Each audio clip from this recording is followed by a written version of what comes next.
Kuna msongamano mkubwa sana hapa gerezani. Nimeongea na Bwana Keino ambaye amesimamia gereza hili. Amesema hiki kituo kilijengwa kuchukua watu 600. Kwa leo asubuhi walikuwa wafungwa 1644.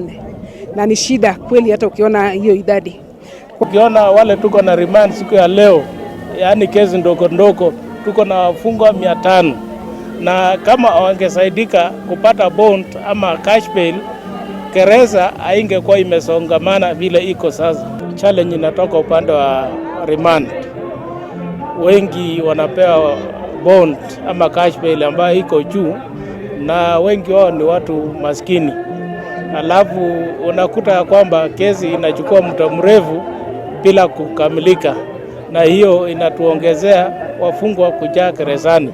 Unaona, ukiwa umepigwa fine na umeshindwa kulipa, inabidi serikali ikuweke hapa na ikulishe na ikushughulikie kwa kila jambo, na hiyo inarudi kwetu sisi wananchi, kwa sababu ushuru ndio tunalialia. Ushuru lazima iende juu. Wakati wafungwa wanajazana gerezani, kuna matumizi ambayo wanatumia, inakuwa gharama kubwa kwa serikali yetu.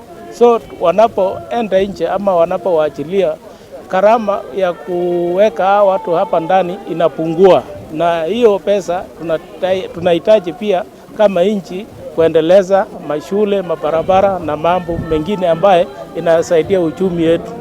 To extend love to the underprivileged, and therefore we are happy that these old people are going to join their families from here, courtesy of Big Africa Event and Marketing.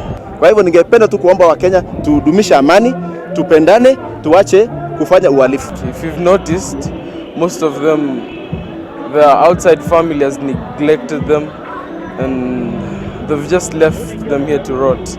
But today we are here to help them to feel loved,